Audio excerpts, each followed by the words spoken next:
రేవంత్ రెడ్డి గారు రాజకీయం ఏముంటుందో తెలియదా? క్రషర్ పాలసీ పెట్టిండ, తెలంగాణ ప్రజలను క్రష్ చేసిండ అంతే. ఇప్పుడు గవర్నమెంట్ ఏమంటుంది, కాంగ్రెస్ గవర్నమెంట్, నేను క్రషర్ పాలసీ తీసుకొచ్చిన, అక్రమ మైనింగ్ స్టాప్ అని అంట. ఇంత చక్కదనం ఉంటే అసలు కరప్షన్ జరుగుతుందా కాంగ్రెస్ లో? కాదు. గంత చక్కదనమే కాంగ్రెస్ కుంటే ఎన్నో రాష్ట్రాలలో ఉన్న కాంగ్రెస్ కొన్ని రాష్ట్రాలకు పరిమితం అవుతుందా?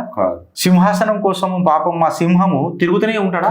రాహు ప్లస్ ఎల్ ఇంత తడపడాస్తుంటాడా? లైమ్ స్టోన్ బ్లాకుల వేలంలో 80% సక్సెస్ రేట్. అయ్యా చెప్పనీకే కొంచెము సిగ్గు మానము శరం ఏదైనా ఉండాలి. లైమ్ స్టోన్ బ్లాక్లు ఏవైతే మీరు అన్నారు చూడు 80% అని, ఫస్ట్ దాని ఆక్షనే తప్పు. GPS కోఆర్డినేట్స్ లేకుండా ఆక్షన్ చేసిరు. డంకే పే చోట్ చిత్రగుప్తన్ ఛాలెంజ్ చేస్తున్నా.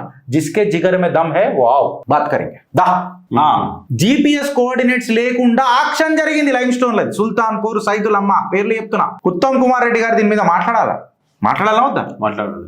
రేవంత్ రెడ్డి గారు దీని మీద మాట్లాడాలా వద్దా? మహేష్ కుమార్ అన్నా ఇంత పెద్ద ముక్కు పెట్టుకుని మాట్లాడతారు మీరు కాంగ్రెస్ మీద, మళ్ళీ చెప్పాలి కదనే. నేను కాంగ్రెస్ అధికార ప్రతినిధులకు ఛాలెంజ్ చేస్తున్నా. వస్తారా చిత్రగుప్తులకు? ఒక్కోడు కమెంట్ పెట్టుర్రి, బానిస బతుకులని అడుగుతున్నా.